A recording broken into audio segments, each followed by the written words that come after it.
Hello there, Sorry from 17 once again. This is my ReCore video walkthrough. This is mission 20, House of Steel. We're looking at another 20-minute video, so this is quite a long mission, and it is the dungeon that is inside that clasping mechanism that's just in front of me. And apparently when you come up here, a bunch of those canine, like lupine creatures turns up, so you have to fell them before you can get on with things, and those things just happen to be getting all the power cells to open this. And the only difficult one I think is here, is just over here where you have to dig with Mac. So on this spot right here is your dig spot. Mac will dig up the final power cell, and then we can get into the dungeon, which is apparently going to be rather long. So strap yourself in for the long haul, and hopefully you can get something from this video. And judging by the performance of this particular run on YouTube, there's about 200 to 400 people that are invested in this, for whatever your reasons are, which I am very grateful that you're here, and hopefully we can enjoy the rest of this game, even though it does get kind of like bottlenecked into something that you didn't think would be. I like this too, standing on this as it moves, and I gradually fall into it.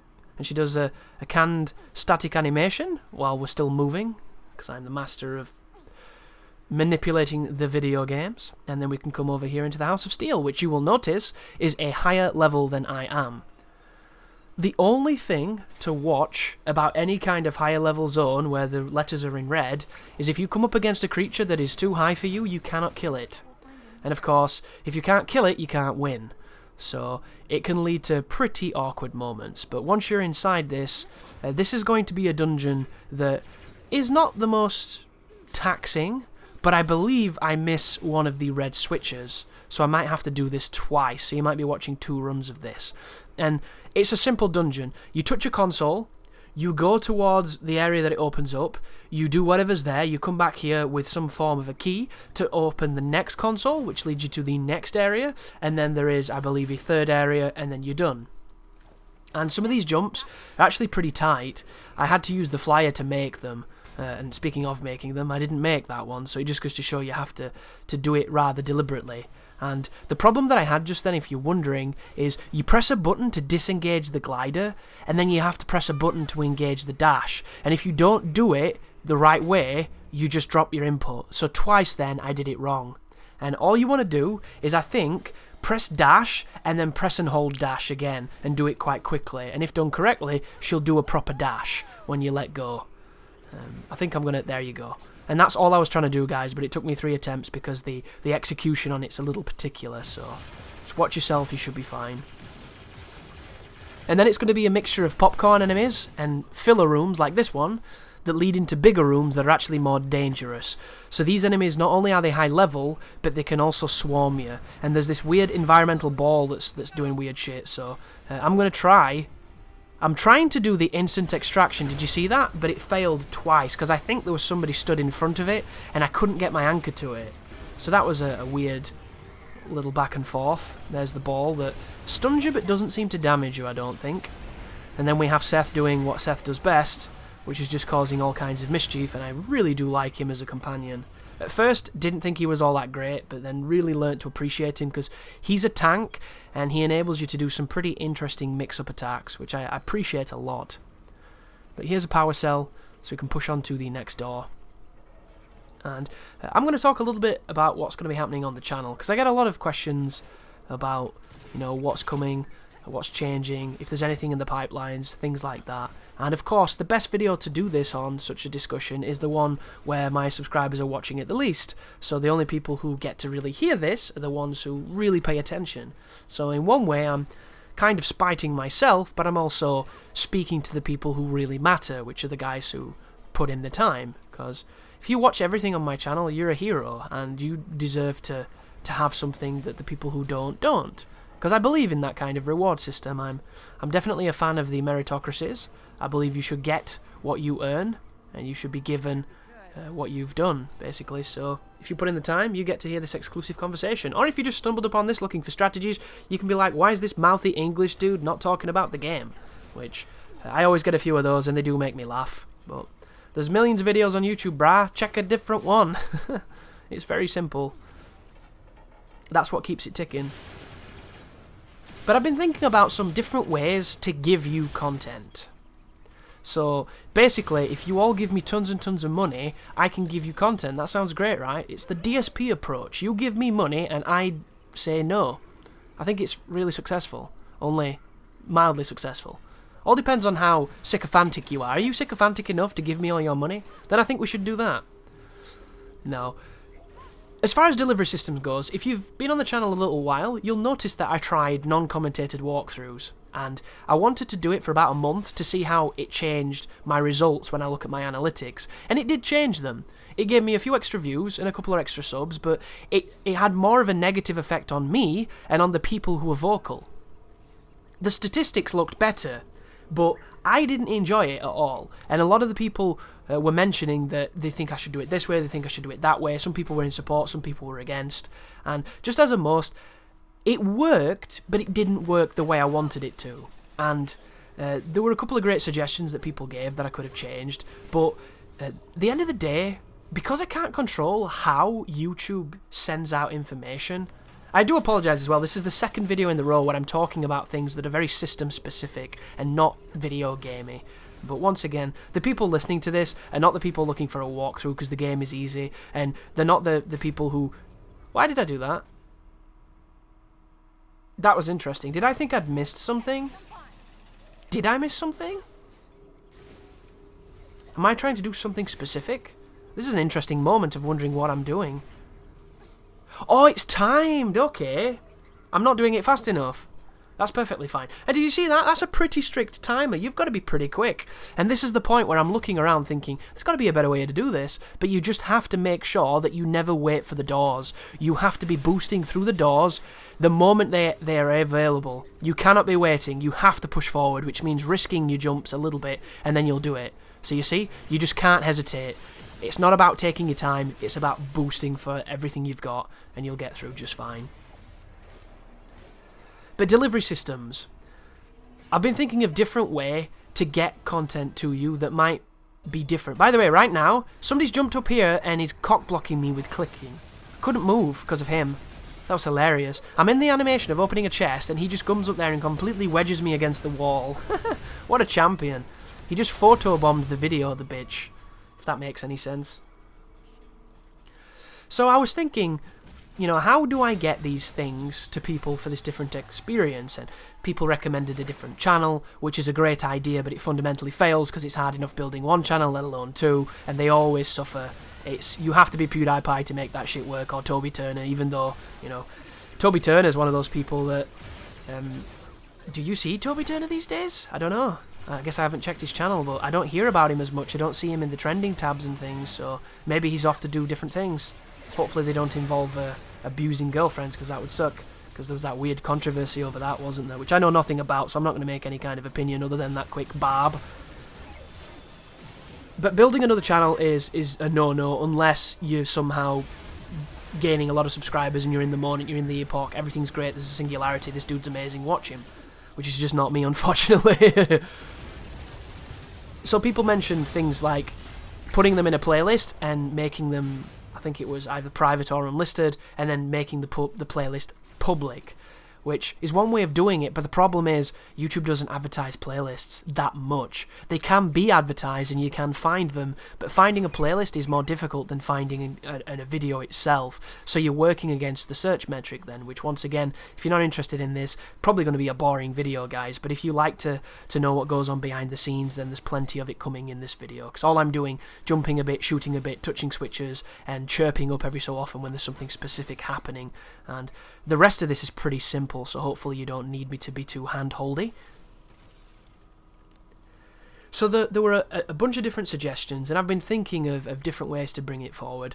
I've just polled on the channel if people want to see some stream highlights, because I think there's some fun moments that happen in the stream, and I think they will translate over, and I get a lot of people asking if I'm going to put videos from the stream on my channel, and initially I didn't want to do it because I feel like it should be you had to be there to get it kind of environment, because I love the idea of that exclusivity, where for one night only you get to see me being stupid playing this game, and the time where somebody said something that I disagreed with, so I went off on them, and we had a great back and forth, and then afterwards it was all fun because we were just joking, and those moments that you can't really get on YouTube, and you know, those honest reactions, and some of the stuff I just can't say on YouTube because you'd be crucified, because my Twitch is a little bit unsafe for work, you could say. We talk about a lot of stupid shit, and nothing is out of bounds when it comes for poor taste.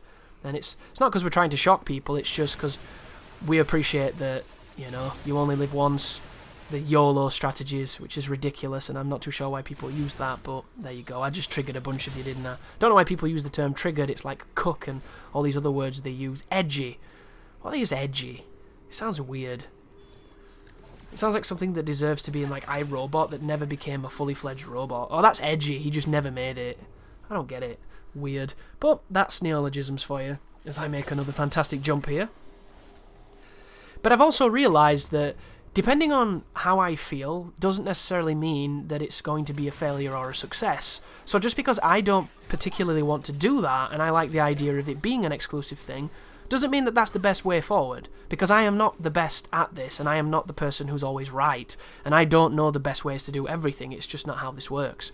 And if you ignore good advice, then shame on you. So I think I'm going to probably do some montages, see how they work, and see how people take them, and if they like them or if they don't like them, and we'll go from there. We'll let the numbers speak for themselves, and if people enjoy them. I was using shooting then without the aimer, which was interesting, because it's actually pretty difficult. I wish you got a bonus for doing it to incentivize actually playing the game. It would be great. Like, if you play this on PC, I bet the mouse and keyboard's pretty fun, because you can be so accurate with a mouse, it's ridiculous. But that is another way to distribute some of the stuff I do in an interesting manner that's not just walkthroughs and single videos. Obviously, you know, I want to try and make an emphasis on Balls Deeps, because they are videos where you need zero commitment to watch them, so anybody can watch them, and they always go down really well, because they're fun videos. You know, it's not a 30-part playthrough, it's one video, we have fun, and then we move on to the next thing. If you don't like it, it doesn't linger, and that's one of its greatest strengths. Oh, did you see that? Notice how the first hit stunned me, put me into that kind of slow motion mode of taking a hit to make it feel a little bit more punchy, and then by that time the second emission of flames had already reached me, so I took 2 hits in a row. I think if you mash jump there, you can get out of that, but I wasn't mashing, so I kind of took it. Happens a lot to me, that in games, in Bloodborne and Dark Souls 3, where if I'd have mashed evade after taking a hit, I could have probably recovered and rolled away, but because I don't like mashing evade, I'll take a hit and not recover correctly because I'm too busy trying to be precise, and sometimes it needs a good mash, which, as much as I hate to say it, it's true. So Balls Deep is something I'm trying to focus on. I want to make more focus on individual videos that have higher production, because I want to see how they fare and see if they add an extra spice to the channel. And of course the playthroughs that are highly edited and become specific word throughs, I want to do more of those, but the problem with them is the game specific. If I can't get something that I think will do really well, then I can't make them, and it's not something where I just make this one in the interim. They have to be something I think that will work, as I do some very specific platforming right now. So that's the reason you haven't seen too many of those things, because it's kind of specific. Additionally, I want to do more update videos, because I don't do them enough. This should literally be a conversation I'm having in an update video, but instead it's just a slightly long ReCore video, and at this point I was hoping we'd still have mechanics to talk about and interesting aspects of game design, but I've either managed to squeeze them in so far, or I've forgotten about them, which is maybe that's a good thing or a bad thing, I'm not too sure, as I make a mess of these jumps right now and really show you that there's a sweet spot to getting her to mantle on things, and occasionally it just doesn't trigger, so it can be quite interesting. But the game is still fun, guys. There's a lot of merit to this game. A lot of people shitting on it who haven't even played it, and I hate that. I love it when I'm doing it because it's funny, or at least I think it's funny, because that's how sense of humours work. But there are people who seriously shit on games that they've never played just because they don't want to play them. And I can understand critiquing something out of ignorance and then perhaps changing your opinion when you play it, but certain YouTubers, I'm not going to name names, snort, are very, very critical of things they haven't played, and then later on they're made hypocrites because of it.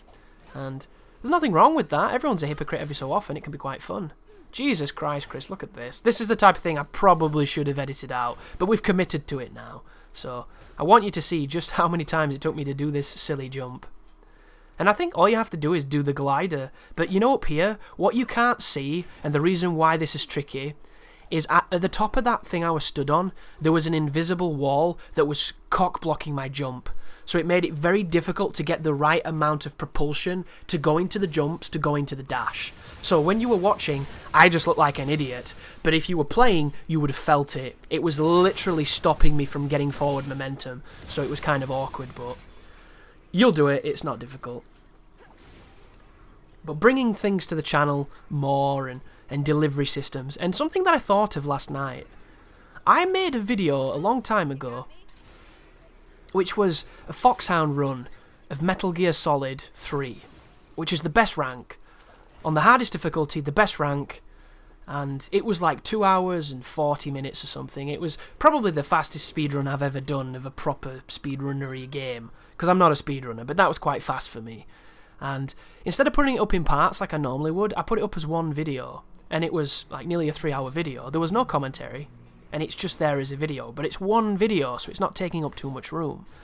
And I think the thing that I made the mistake with when it came to the no commentary stuff is it took up so much room, and it got to the point where I got bored of doing the fucking tags for them because they were different, so I couldn't just copy and paste, and I was juggling 2 different tags, 2 different thumbnails, and it just felt like annoying, really annoying.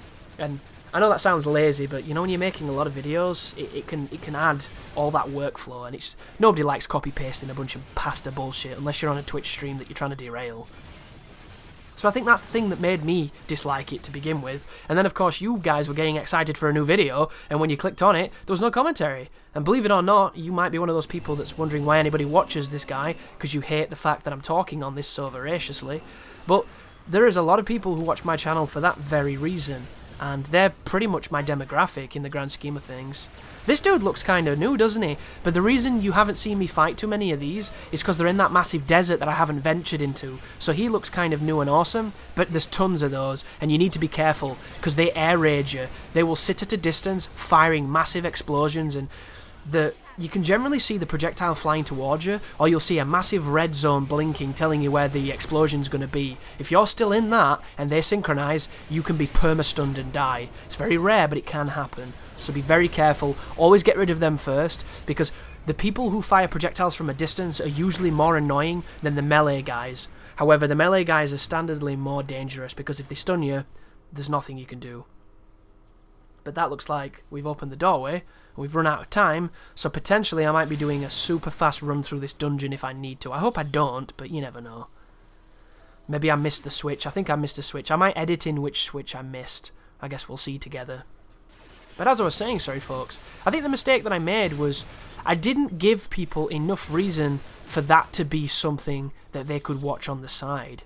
And my logic for it was it was twice the amount of results in the search engine, and it actually worked on that front line, but it ended up just being something that I got tired with really quickly. And even though I saw a result, I also saw a side of it that affected the people who are vocal on the channel, who do come here a lot, and they were getting disappointed because they wanted commentary and they didn't get it. And I get that completely.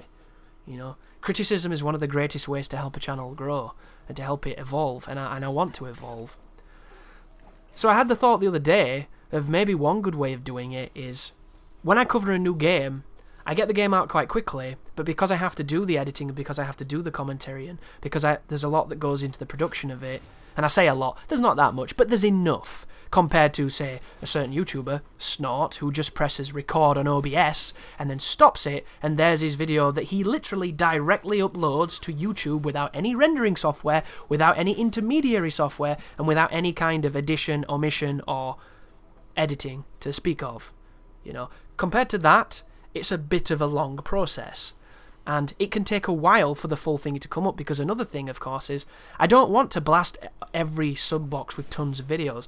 Much like I'm blasting these commentaries with YouTube shit that some people don't care about, sub-box spam is something that happens, and it's something that a lot of new subscribers don't like.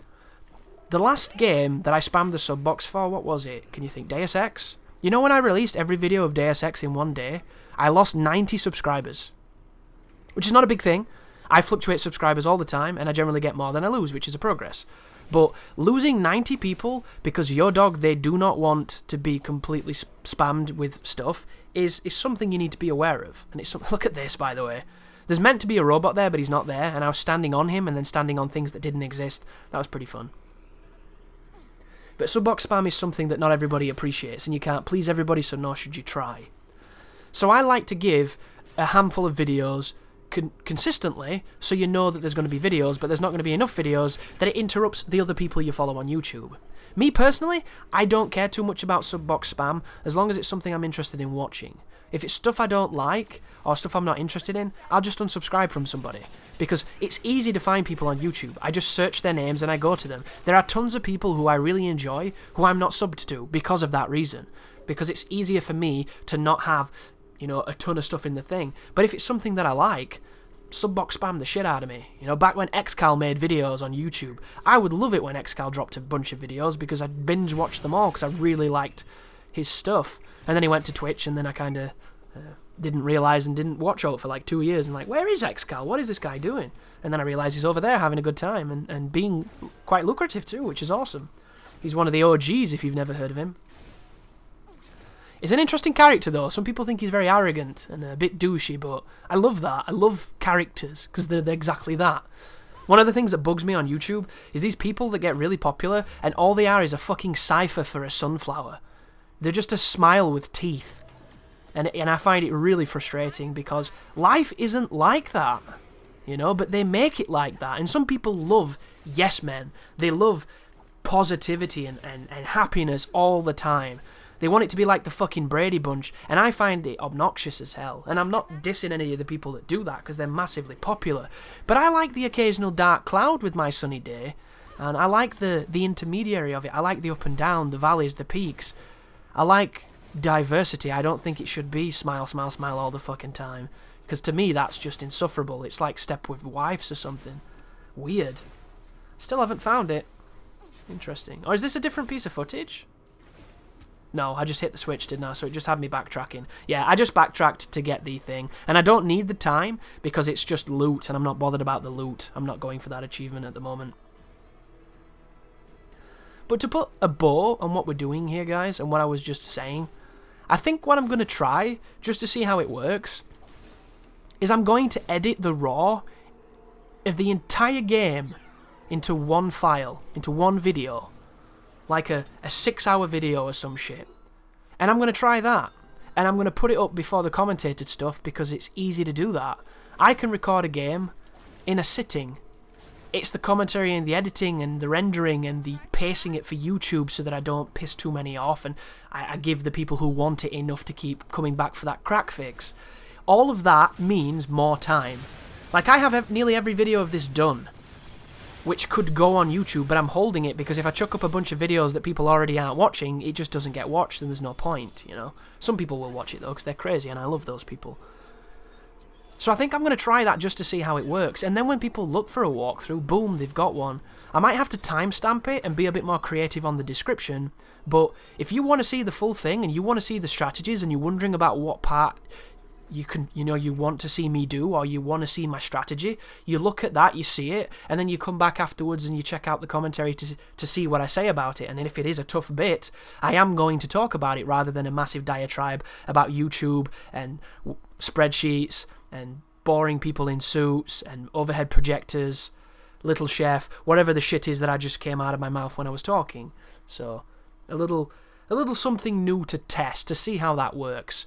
And I think the first thing that you might see with that could be gears. And you might not hear this video to know that I'm attempting this, but you'll see the results, and hopefully you'll be vocal there. It'll be interesting to see, because I look at it like this. YouTube wants longer videos. Let's try a longer format that's not necessarily for you who's listening now, but could potentially be for somebody else. And then you have the best of both worlds, without pissing everybody off with having a ton of videos in the feed that they don't need. That could be a good way of doing it. Work in progress, guys. Thank you for listening. Thank you for watching. I hope you're enjoying ReCore. I know most of you aren't, but I still love you. You take care now.